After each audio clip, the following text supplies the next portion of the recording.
welcome to episode 35 of the Montrose and Highland Railroad. Just a quick look at some Eastern Railroad locomotives here.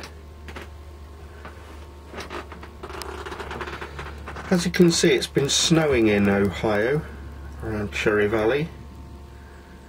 Either that or I've decided that I'm going to renew my scenery in this area. I've kept the same backdrop, but I've taken up a lot of the ground cover, and the hobo camp have finally been removed, although I suspect they'll be back once this scene's finished. The way I make the hills is no secret. It's just balled up newspaper and then stuck down with brown tape, and then an item which I call mod rock, which is plaster impregnated bandages. Woodland Scenics call it something else, not quite sure what it's called. They make this stuff, cut it up into squares, soak it in warm water, lay it on over the newspaper and the brown tape, wait for the first coating to dry, and then do a second coating over the top. And as you can see, you can probably hear, it's quite solid. What I'm going to put over that is a bit different to what I normally do. Usually in areas like this, I'll put down paint and then flock materials, various different blends and colours, until I'm satisfied with it, and then lichen or other Woodland Scenics products like this ground cover. But a friend of mine has persuaded me to experiment with a mat, a grass mat. This is made by a British company called Javis, J-A-V-I-S, and they call it their hairy grass mat. Reminds me of a paint roller, to be honest, and it's probably about 30 years since I last used one of these, and I was wholly disappointed with the effects that you got with them. But I have to admit, they do look a bit better now. This is in a colour called autumn green, so I'm going to have a go with it and we'll see what's what. I'm going to paste it down with PVA glue, and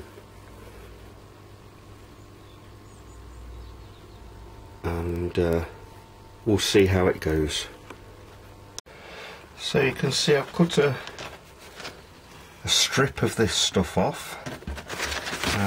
As far as I know, it's not self-adhesive, just cardboard on the back.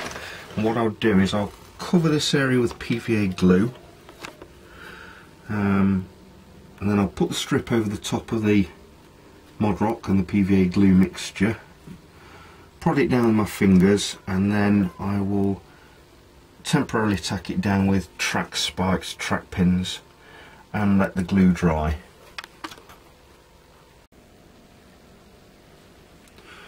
Okay, about 20 minutes later, I've got it tacked down with lots and lots of track spikes, track pins. Obviously I can't remember where they all are, so some of them might end up getting scenic work put over the top of them. And you can see there's quite a lot of overhang, so I'm going to trim that off with a pair of scissors. Back in a moment. So now I've cut the edge off. I've deliberately not made it a straight edge, and then what I'll do is I shall go along and I shall put some more PVA glue under this lip, and tack down this edge as well. So here we are with the edge trimmed off and tacked down now. As you can see, I've used drawing pins because I thought it was giving better pressure to the contours of the mod rock than just track pins. and I really wanted this bit to stay stuck down. I can always go back and glue it later if it doesn't stick properly. So far I would say I'm not entirely happy with the outcome, but it's better than I thought. I think once I put bushes and flock powders on it to finish, and maybe some more woodland scenic stuff, it will look better. I'm not sure what I'm doing with this bit yet. It might be cow pasture or woodlands or something like that. Haven't decided yet, so I was hoping if this worked out well that I would actually do more of the layout. I would renew quite a lot of the scenery, especially over here by the interstate. I wanted to renew all that and do that better. Anyway, I'm going to leave the pins in this for probably overnight, and then we'll take the pins out and see how it looks. Stay tuned. So here we are, 24 hours later.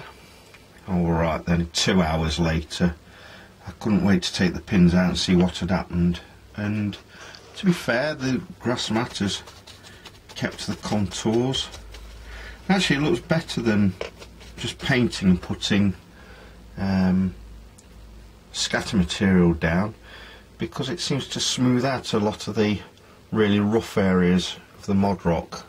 When you first put the mod rock down, you can see there's lots of really vicious looking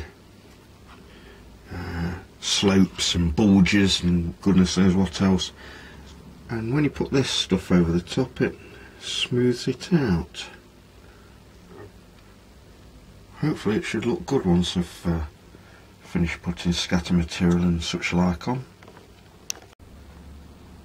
The next stage is to cover up the horrible virginal white mod rock, and what I've done is I've just used a very cheap tester pot which you can get from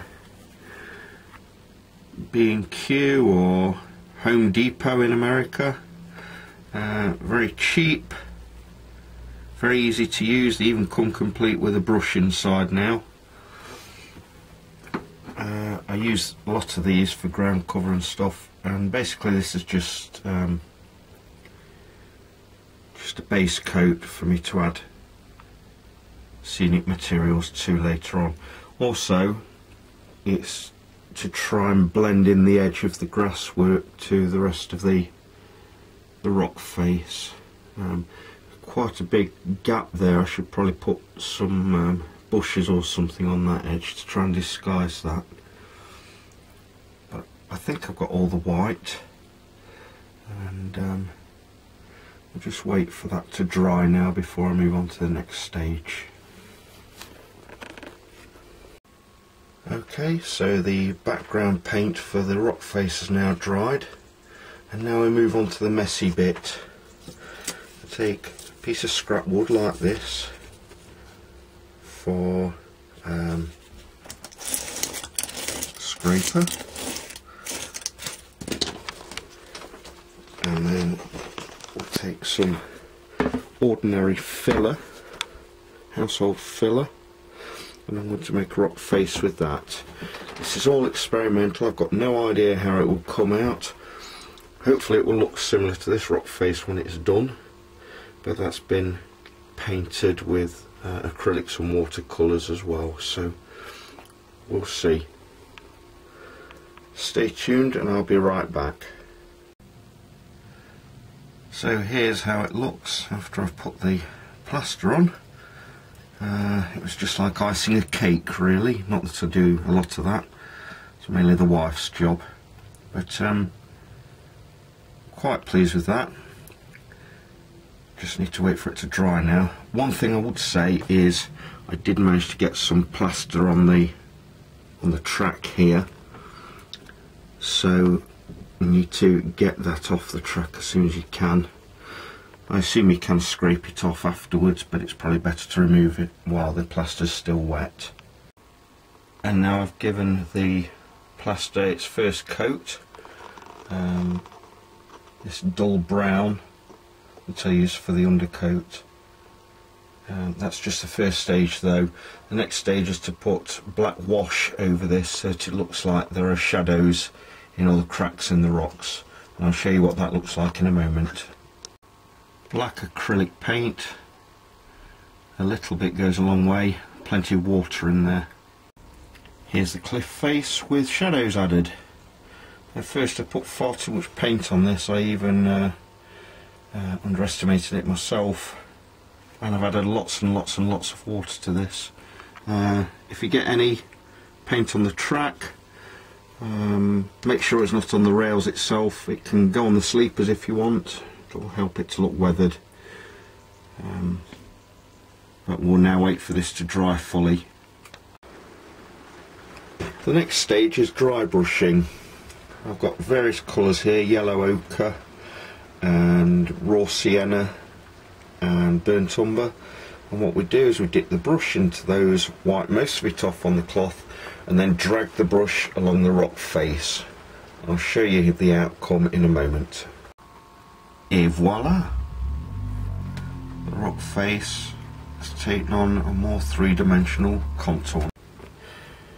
So now it's just a question of finishing things off. You can probably see here, although the light's not very good, that I've actually added some highlights using dry brushing techniques onto the rock face, and I've also put down some scatter material onto the grass and some Woodland Scenics coarse turf, that's the red, and some fine turf which is yellow grass, and just various bits and bobs to have lying around. I've put a tree in the corner which I've also added some autumn leaves to, and started putting some lichen or lichen, however you like to describe it. Started putting that along there. So all I'll do now to finish this off is to carry on putting the scatter materials down. And I mentioned earlier that I think this might be a cow pasture.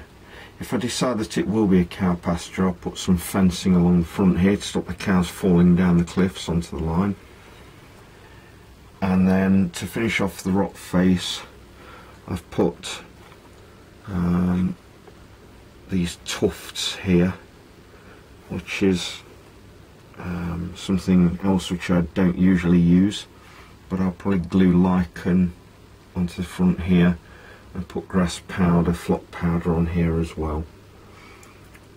So that's it for now.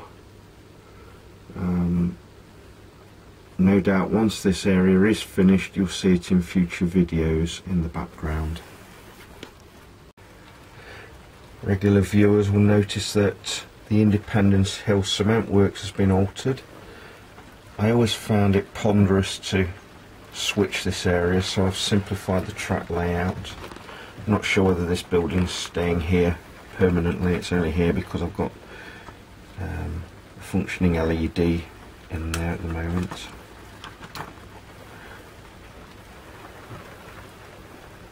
But it's much easier to switch now.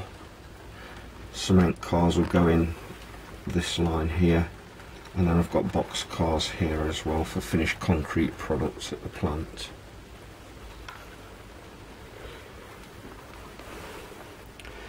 The Thanksgiving car is on the layout.